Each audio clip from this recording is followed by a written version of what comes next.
ತುಮಕೂರು ಜಿಲ್ಲೆಯ ಚಿಕ್ಕನಾಯಕನಹಳ್ಳಿ ತಾಲೂಕಿನಲ್ಲಿ ನಡೆಯಲಿರುವ ಕಾರ್ಯಕ್ರಮಕ್ಕೆ ಭೇಟಿ ನೀಡುವ ಮಾರ್ಗ ಮಧ್ಯ ಗುಬ್ಬಿ ಬಳಿಯ ಕಳ್ಳಿಪಾಳ್ಯ ಗೇಟ್ ಬಳಿ ಜೆಡಿಎಸ್ ಕಾರ್ಯಕರ್ತರ ಭೇಟಿ ಮಾಡಿ ಮಾತನಾಡಿದ ಕೇಂದ್ರ ಸಚಿವ ಎಚ್.ಡಿ. ಕುಮಾರಸ್ವಾಮಿ, ಕೇಂದ್ರ ಸರ್ಕಾರದಿಂದ ಬರುವ ಅನುದಾನಗಳನ್ನು ರೈತರ ಪರವಾಗಿ ನಿಂತು ಸರಿಯಾಗಿ ಉಪಯೋಗ ಮಾಡಿಕೊಳ್ಳಲಿಲ್ಲ.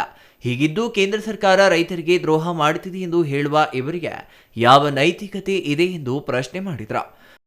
ಕೇಂದ್ರ ಸರ್ಕಾರದಿಂದ ಬರ್ತಕ್ಕಂಥ ಅನುದಾನನೇ ಸರಿಯಾಗಿ ಉಪಯೋಗ ಮಾಡ್ಕೊಳ್ಳಿಲ್ಲ ರೈತರ ಪರವಾಗಿ. ಅವ್ರಿಗೆ ಏನು ನೈತಿಕತೆ ಇದೆ ಮಾತಾಡೋದಕ್ಕೆ? ಅವ್ರಿಗೆ ಏನು ಗೊತ್ತಿದೆ ವಿಷಯ? ಏನು ಅಮೆರಿಕಾಗೆ ಮಾರಾಟ ಮಾಡಿಬಿಟ್ಟವರ ರೈತರನ್ನ? ಅವ್ರು ಹೇಳ್ತಾರಲ್ಲ, ನಮಗೂ ತರಲ್ಲ, ಅಷ್ಟು ಬುದ್ಧಿ ಇಲ್ವಾ? ಆ ಥರ ಇದ್ರೆ ನಾವೇ ವಿರೋಧ ಮಾಡ್ತೀವಿ. ಇವತ್ತು ಎಲ್ಲ ರೀತಿಯಲ್ಲಿ ನಮ್ಮ ರೈತರು ಬೆಳೀತಕ್ಕಂಥ ಬೆಳೆಗೆ ಯಾವುದೇ ರೀತಿಯಲ್ಲಿ ಈ ಒಂದು ಒಪ್ಪಂದದಿಂದ ತೊಂದರೆ ಆಗಬಾರ್ದು ಅನ್ನೋ ದೃಷ್ಟಿಯಿಂದ ಇವತ್ತು ಎಲ್ಲ ರೀತಿ ಮುಂದಿನ ಆಗು ಹೋಗಗಳನ್ನೆಲ್ಲ ಲೆಕ್ಕಾಚಾರ ಮಾಡಿ ತೀರ್ಮಾನ ಮಾಡಿರೋದು. ರಾಹುಲ್ ಗಾಂಧಿ ಟೀಕೆ ಮಾಡೋದು ಬಿಟ್ಟರೆ ಬೇರೆ ಏನು ಕೆಲಸ ಇಲ್ಲ. ಅಮೆರಿಕ ದೇಶಕ್ಕೆ ರೈತರನ್ನ ಏನು ಮಾರಾಟ ಮಾಡುತ್ತಿದ್ದಾರೆ? ನಮಗೆ ಅಷ್ಟು ತಲೆಯಲ್ಲಿ ಬುದ್ಧಿ ಇಲ್ವೇ? ಆ ರೀತಿ ಏನಾದರೂ ಇದ್ರೆ ನಾವೇ ಈ ಒಪ್ಪಂದವನ್ನ ವಿರೋಧ ಮಾಡ್ತಿದ್ವಾ?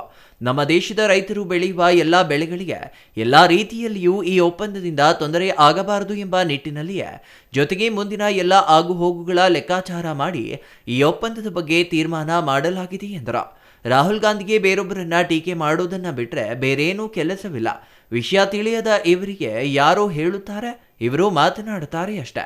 ಅದನ್ನ ಬಿಟ್ಟು ಬೇರೇನೂ ತಿಳಿದಿಲ್ಲ ಎಂದು ಲೇವಡಿ ಮಾಡಿದ್ರು. Satish S, CTV news, Tumakuru.